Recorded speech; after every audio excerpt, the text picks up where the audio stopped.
Surprise! This is a special bonus episode of the podcast all about the energy blueprint of animals, including their chakras and beyond. And I'm sharing this special bonus episode with you because I have an animal chakra course that is starting next week, and I know so many of you will love this topic. And so let's just get right into it. No fliff-flaff or anything. We're just going to get right into today's show. Now, I want to start it with a question. Have you ever noticed how your animal's energy shifts throughout the day? Now, let me give you some examples. So maybe you notice that your animal's mood, that they perk up in certain environments or with certain people, or depending upon your mood, whether you're about to feed them. Maybe you notice that they start to feel or appear unsettled or nervous around certain people or even yourself. Maybe you've noticed that when you're feeling something, they start to feel the same way. Like they're mirroring you. They're mirroring your feelings, your emotions, like it's almost intuitive. I'm sure you have noticed the way that your animal's energy and their emotions shift throughout the day. Any dedicated, loving pet parent is going to notice those changes in their animal's energy. And we see these changes in the energy because, like us, animals have an energetic system. And this system influences their emotions, their behaviors, their health. It influences their overall well-being at every level. But unlike us, animals don't overthink it. They simply exist in their energy. They respond to the world around them in ways that we might not always see, but perhaps we can feel it or sense it. We can sense their reaction or their response to something that's going on around them. And so in this episode, we're going to dive into this fascinating world of animals and energy, the energetic blueprint of animals. Now, you may have heard of chakras. They're just one part of a much bigger energy system that shapes how animals experience life. And it's all animals, right? Human and non-human. We are all energy beings. Energy is in everything. And, even plants respond to energy. Plants respond to your energy. I have this beautiful plant that I've had for years that I love. And before I went away overseas last year, it was the healthiest that it had ever been. It started to grow flowers. It's a type of calathea plant. For all of you calathea lovers out there, I am one. And I'd never seen it grow flowers before. And I was so excited. And I did a little bit of research, and the plant was just letting me know how happy she or he was in the environment. Like I had created the perfect environment for this plant to flourish. And when I go away, I come back and my plant was dying.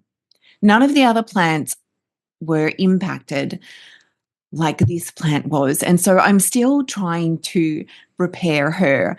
I decided on the weekend I had to literally replant her because I just thought there's something off with this soil. So I just emptied it all out, gave her a good wash, a good water, and put some beautiful new soil in and some food and everything. And I'm hoping that she's going to get back to the beautiful, lavish, flourishing state that she was in before I went away. Now, I digress.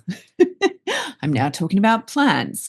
But, there's this is energy, right? Maybe, I have no proof, but maybe my plant missed me and was just, didn't have my energy around.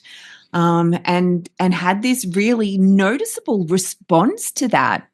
So we're going to be exploring this, right? This energetic blueprint, what it means, how it does shape our animals' lives and how they experience life, why it matters, and how understanding your animal's energy can help you to support their health and well-being on a much deeper level.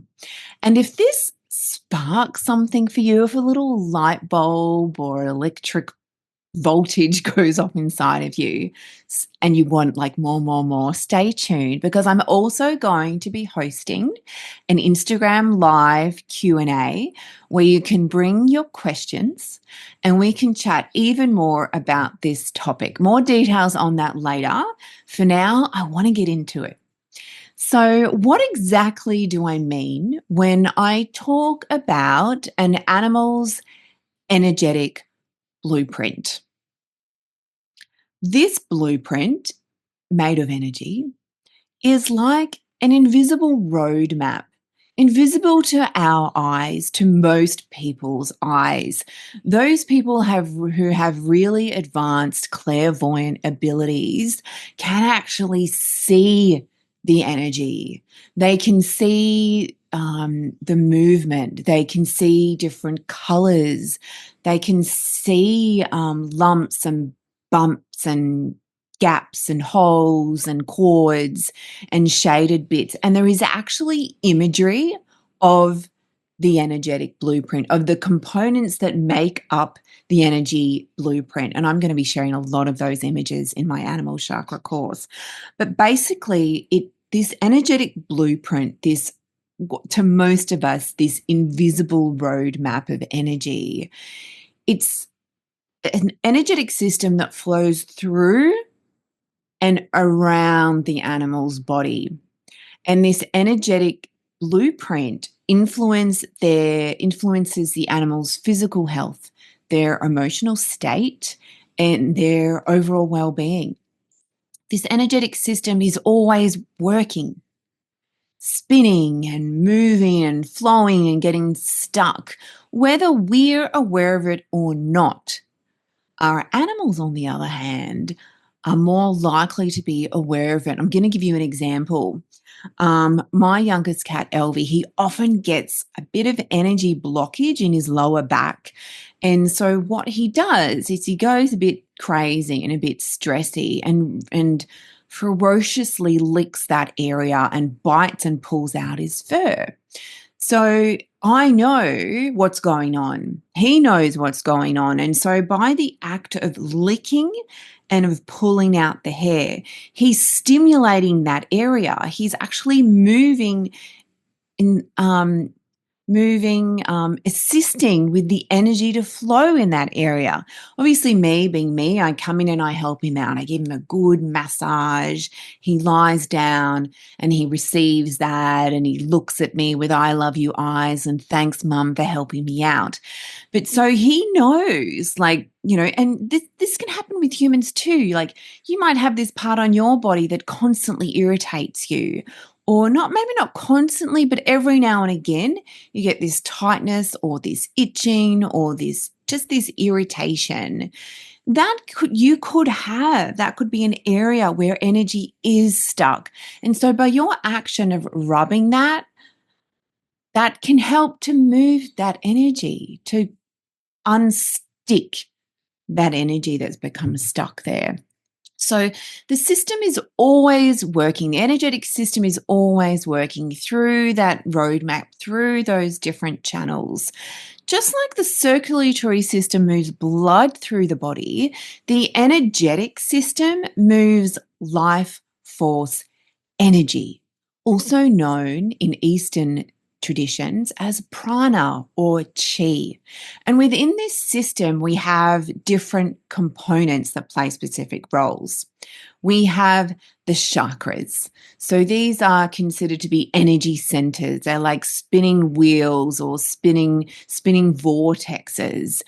They're the most well-known parts of the energy system, whether we're talking about the animal energy system or the human energy system. They are energy centers. They act as like processing hubs or pumping stations. They take in energy and they distribute energy throughout the body. And each of the chakras are linked to different aspects of physical, emotional, and spiritual health.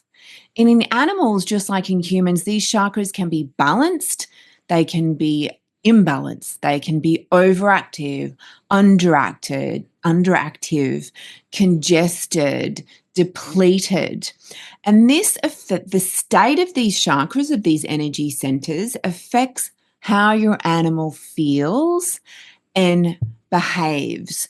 Now, there are what's called major chakras, and humans, generally speaking, from a general knowledge level, have 7 major chakras within and just above the physical body. Animals have 8 major chakras. So I'm just going to quickly name them for you. Starting at the bottom, the root chakra or the base chakra, the sacral chakra, the solar plexus chakra, the heart chakra, the throat chakra, the third eye or the ajna, and the crown chakra. They're the human's main chakras. And then the animals have those too, but they also have an 8th chakra, or you could really argue this is the first chakra. It's the most important of the animal chakras, is the brachial chakra. And that sits between the shoulder blades, right? Now, chakras do have front sides, back sides, left sides, right sides. They're not one-dimensional or three-dimensional, right? And so when we're looking at, the root chakra is at the base of the spine where the tail meets the body. The sacral chakra is around that lower belly area, front and back. The solar plexus is around so if we think it's easier, because I'm just thinking you're not all watching this on YouTube, so I've got to describe it in a way that makes sense by listening. So if you think of where the belly is and then think of where the heart is, between those points, you've got the solar plexus. So you've got your root, your sacral, your solar plexus. That's actually where this anatomically the stomach is, the liver is. You've got your heart chakra. The throat chakra is obviously around the throat area, front, back, left, right. The ajna or third eye, the point between the eyebrows, and the crown chakra, which sits on top of and above the head. I've already said where the brachial chakra is, the shoulder blades, between the shoulder blades, hence the name brachial in terms of its anatomic location. So they're the major chakras, and they have physical body relevance. So they each correspond with an endocrine gland, for example, or an organ of the body. So I already mentioned the solar plexus and the liver, and the solar plexus and the stomach, and obviously the heart corresponds to the heart, but they also will correspond to bodily symptoms. So the solar plexus, the digestive system; the heart, the circulatory, the cardiovascular system, right? But then we've also got the minor chakras and the bud chakras. It's 21 minor chakras in an animal, and the bud chakras, which most of those are on your beautiful animals' paws, and they're really feeling the vibrations of the earth and the environment. So I want to give an example of how they correspond to health, physical health, because oftentimes people just think, oh, chakras, woo-woo, right?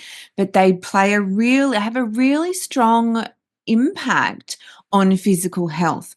So I've already said that the root chakra is located at the base of the spine where where your animal's tail meets their body. This is all about survival, right? That really strong survival instinct. It also assists with your animal feeling grounded, safe, stable. Physically, the body areas that are governed by the root chakra are the intestines, so the lower intestines, the gut, the hips, the hind legs, the musculoskeletal system, and the skin. This is kind of like the core of the physical body, right? How the physical body operates, the center point, right? Emotionally, if there's an imbalance here, there can be an excess of fear or a strong flight reaction. There can be greediness, there can be sluggish energy. We can have issues of being underweight, restless energy. So these things can be a sign of a root chakra imbalance. If there are any kind of, skin issues, or musculoskeletal issues, this can be a sign that the root chakra is out of balance, that there's stents, I'm combining words there, dense, stagnant energy there, that maybe the energy is congested, there's too much energy, it's overactive, or it's depleted, there's not enough energy going into the root chakra. Right, so it's underactive. So that gives you an example of like the relevance of the chakras, and then to the physical health, the emotional health. And each chakra has a different correspondence to emotion, anatomy, physical health. Now, then we have what's called energy pathways, meridians, and nadis. I love the word nadi. So chakras are like the energy hubs. Meridians and nadis are like your highways, right? These are channels that carry energy throughout the body, ensuring a balance and flow. I mean, the chakras ensure balance as well, but it's these highways, these meridians and these nadis that are connected to each of the chakras and other parts of the body. Now, you may probably familiar with the meridians more so than nadis. Meridians are referred to and used in acupuncture and acupressure, right? We do also use meridians in energy healing. And so these meridians come from traditional Chinese medicine. Nadis come from Ayurveda, right? The system of Ayurvedic medicine, those ancient Indian traditions, right? So, but they're essentially the same things. They're those energy highways that are flowing, allowing the energy to flow to all of the parts of the body that energy needs to flow to, physically and energetically. So energetically, by that, I mean the chakras, physically, the physical parts of the body to energize those bodies, the body, right? So when these pathways, these highways become blocked or disrupted, it can lead to physical tension. It can lead to emotional imbalances. It can lead to illness, right? Then we have the aura.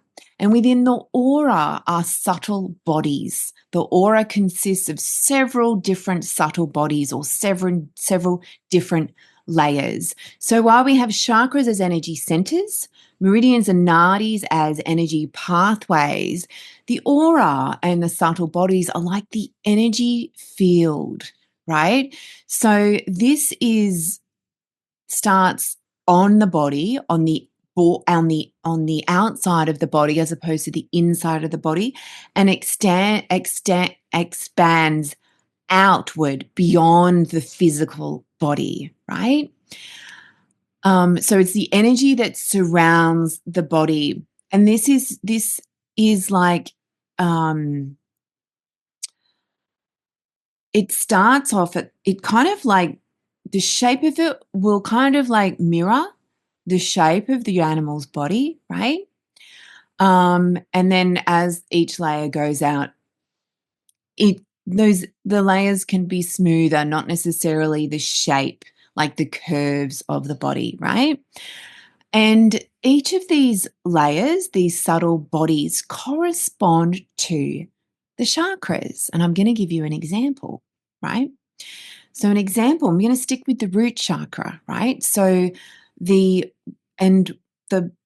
layer of the aura, that first layer, that first subtle body is called the etheric body. Some people will just call it the first layer or the first auric layer or the first subtle body. But it's most commonly known as the etheric body.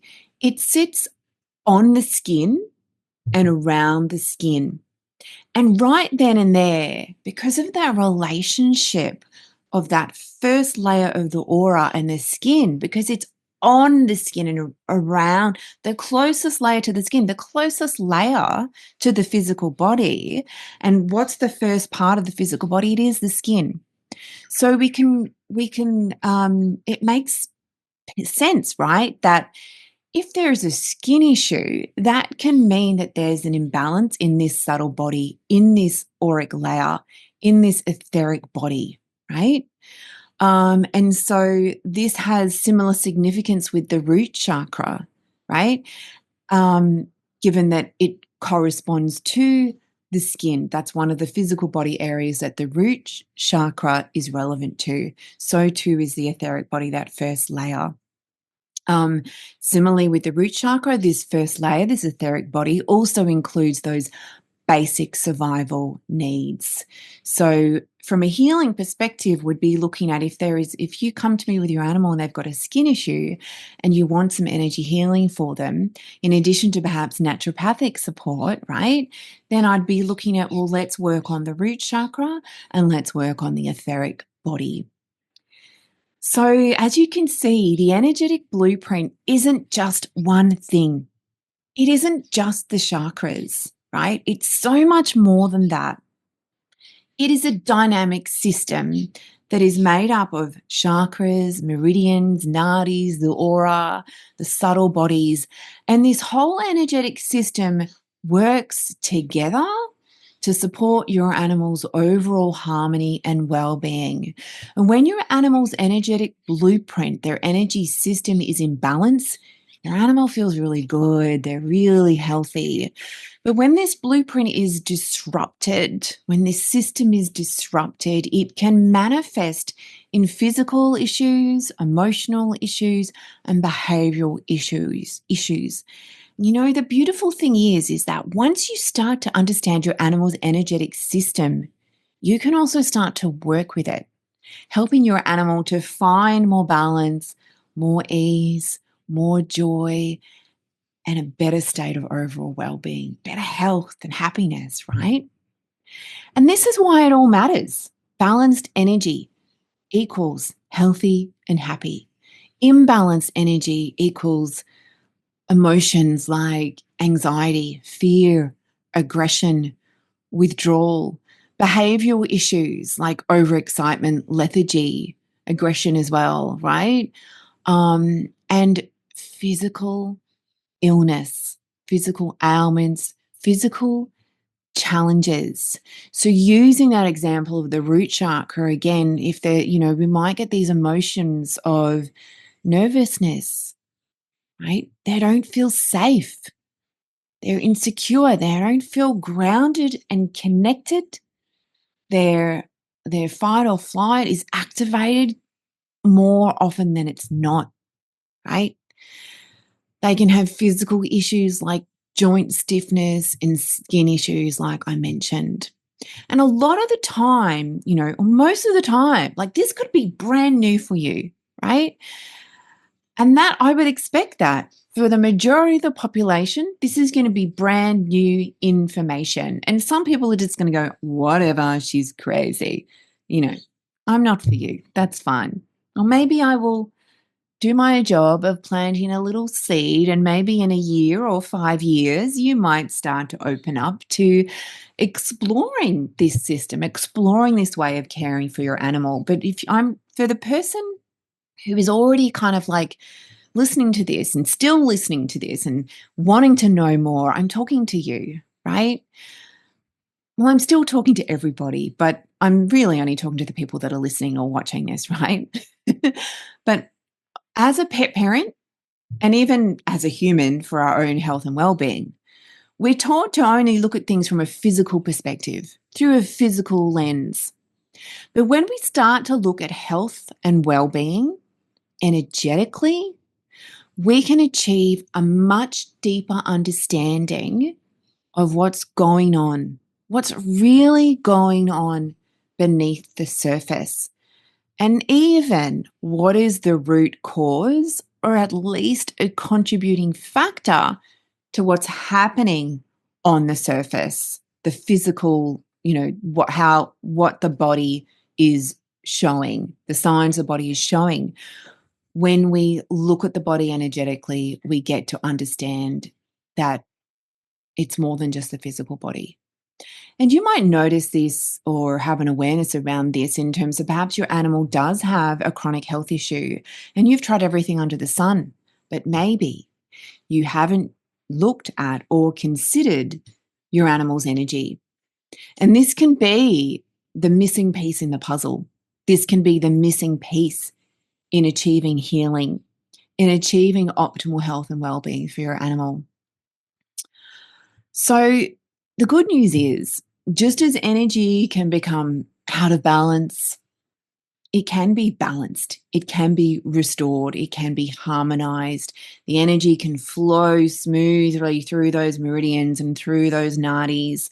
The energetic centers, the chakras can be spinning at the right speed for your animal, can be, a vibrant color. I don't know if I mentioned, I didn't, did I? They all have colors as well. Let's use the example of the root chakras because we're talking about a lot of the root chakra today. The root chakra is the color red. So when that root chakra is in balance, that color red can be quite muted. When that root chakra is balanced and healthy, the color is a bright, vibrant red, right? So you can restore, you can harmonize, you can unstick dense, stagnant energy within your animal. And you don't have to be an energy healer to start to support your animal's energetic well-being. Awareness is the first step. So start by observing your pet's energy. What is their normal state? You don't have to be able to see energy to observe your animal's energy. Might have even said to yourself, "Oh, my animal's energy is just off." Or maybe you haven't said energy. My animal's just off. They're just not acting their normal self. You're actually picking up on their energy, right? You're noticing that their energy is off, even though you may not be comprehending or saying that. Your body knows, your innate wisdom knows their energy is off. Maybe you notice changes in their emotions, changes in their behaviors. They're the signs that their energy is not healthy, is not balanced. How they're moving their body, right? How much energy, like physical body energy that they have or that they don't have. Is their response to places or people changed? How do they normally respond to certain places or certain people? What is their normal energy and when does it shift? Also, how do they respond to your energy? Have you noticed that their energy, that their emotional self, that their physical self, their moods, their behaviors, have you noticed that that changes when you're feeling off, right? This is the awareness. This is the first step of working with your animal's energy. The second is looking at how the environment influences your animal, right? So animals are highly sensitive to the energy around them in their environment. They're highly sensitive to what surrounds them. They're highly sensitive to your emotions, to the emotions of all people and other animals that they interact with. All of this has the ability to affect their energetic state, right? And illness starts in the energy body. And I haven't mentioned this, I have been meaning to, and I didn't write it down, so I've forgotten to mention it. But illness starts with emotion, with energy. Emotion means energy in motion. So they're one and the same. So the reason why an understanding, or one of the reasons why understanding your animal's energetic blueprint is so important is because you can catch it before a physical issue presents itself, before the body gets a chance to become diseased, right? By observing and being aware and by providing a supportive energetic environment and supporting your animal's energy, you can help them to avoid illness, right? So it has a really strong preventative component. So environmentally, how can you help them? By creating a calm, grounding space. How is your energy when you come home? Don't come home stressed, angry. Leave that at the door. Stamp your feet before you walk into your house. Shake your body, shake that energy off. You can say to yourself, I just remembered something else I was going to give you. You can say to yourself, any energy that is not mine, I leave outside of my home. Like you can say that at the front door, right? So being cognizant of how your energetic state is, bringing natural elements into your home that provides calming natural scents, fragrances, scents, plants, crystals, essential oils, right? Before we move on to the next topic, I wanted to speak about a little practice that you can do with your animal to help move the energy, right? So it's very simple. It's one of my favorite practices to do. It's like you're stroking them. Actually, it's coming in the next section. I can see right here. I've got in capital letters head to tail technique in front of me. So I'm going to stop. Right. So the next aspect, the way that you can support your animal energetically is through touch and movement and nature. So physical touch. And that's just, gentle petting, gentle stroking. And this is that little technique that I want to teach you, right? So you do it intentionally. And you are literally stroking your animal from the top of their head all the way along the back of their body, all the way up to the tip of their tail. Do that now with your animal if they're near you, or go to your animal and do it now and see how they respond to that. They love it. They're just like, they'll stretch their body out. They will encourage you to do that. They want you to keep doing that. So that's the first step. You're literally just stroking them from head to tail. Then you bring in the intention. Your intention is that as you stroke their body from head to tail, you are helping to move energy through and out their body. Any energy that is stuck, you're helping to let it flow. You're helping to encourage that energy flow. And any energy that does not serve them, you're helping to move it out of the body. So you're literally setting those intentions as you're stroking your animal. That is energy healing in a very simplistic way, but it's a very effective practice. So I encourage you to try that. Movement. Just like us, animals need to move their body, whether that's through play or exercise. This can help the energy to flow. This can help to unstick stuck energy. Play, walks, stretching, right? And of course, time in nature is one of the best ways for your animal to recalibrate their energy field. Okay. So, one of the ways that they do this is, and you may have noticed it with your own animal, is by going and sitting in the dirt.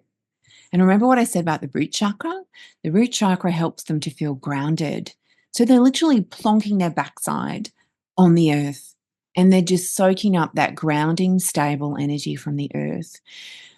This is one of the reasons why a safe outdoor space is really important, because it allows your animal to go and ground themselves, to feel grounded, right? If you're all stressed and up here, they might be like, I'm going outside. I'm going to go and sit in the dirt because I need to ground my energy because you've just, ungrounded me, right? So if they don't have a safe outdoor space, maybe you've got a space on a deck. You can get like a container, like a sand pit, and put dirt in there for them to sit in. Other ways that you can bring nature into their environment is because that's is plants, indoor plants, safe plants, obviously. My animals will constantly rub up against plants. They absolutely love them. So there you have it. Now, so what have we spoken about? We've spoken about your animal's energetic blueprint, what that consists of, why energy matters, why balancing energy matters, how you can support your animal's energy. And if you've been listening to this and you're loving it and you're thinking you want to learn more, and how to actually apply all of this to your animal's well-being, this is exactly what my animal chakra course is designed to help you with. We go deep into understanding what the animal's energetic blueprint is, right?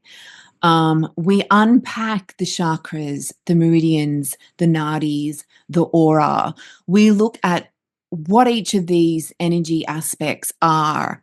We look at how they operate. We look at where they are, how they function, the relevance that they have to your animal's emotional health, physical health, overall well-being.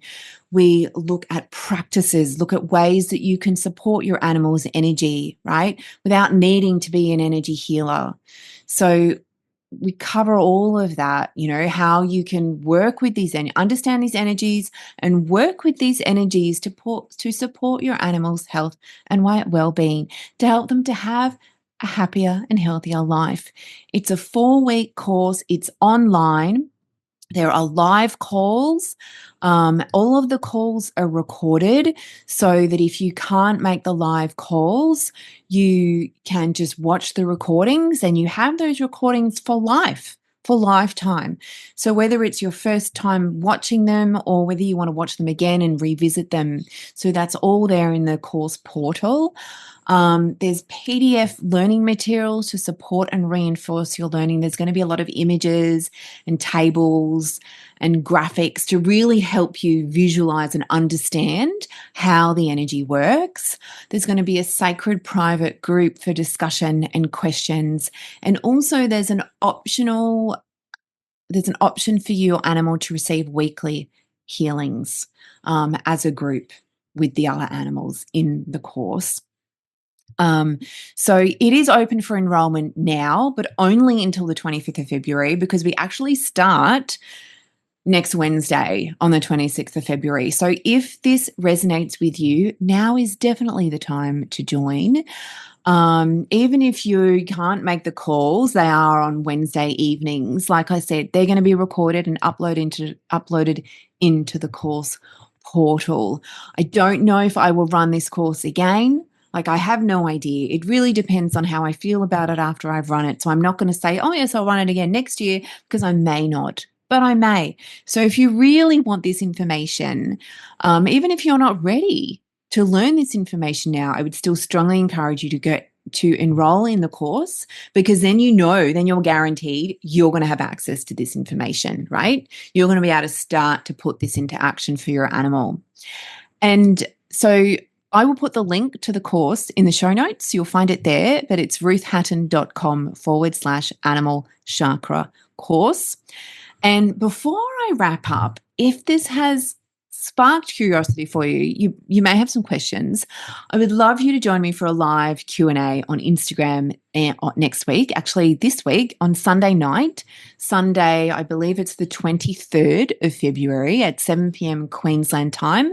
So that's 8 p.m. in like Victoria and New South Wales and what have you. I'm not sure of the other states, but 7 p.m. Queensland time. I'm going to be jumping on my Instagram, ruth.animalnaturopath. You'll find a link in the show notes, to chat about all things animal energy, chakras, and how to work with them. So maybe you're wondering about a specific energy imbalance, how to tell if your pet chakras are out of balance. Maybe you have questions. That's really what it's there for. It is a Q&A session.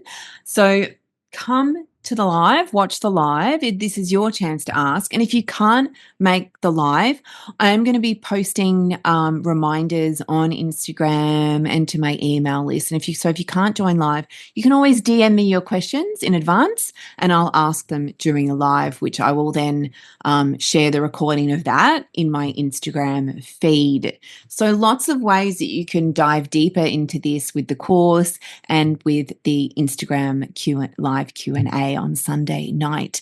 Thank you so much for being here and exploring this with me. I'm so glad that if you're still listening, that means that you are really open to understanding the way that energy affects your animal and the way that you can support your animals energy for optimal health, happiness, and well-being. I hope this episode has given you some insight into the powerful energetic world of animals. Until next time, which I don't know when I'll be resuming, I'm going to finish the course before I start season 3 of the podcast. So there's about another 4 or 5 weeks before the normal podcast episodes resume. So a great opportunity. If you want to, connect with me and learn with me, jump on the course, because you'll have me weekly there. You can connect with me on Instagram. Stay curious, observing your animal's energy and noting things down. And I'd love to hear from you. Take care. Big love to you and your animals. And I will speak to you again soon.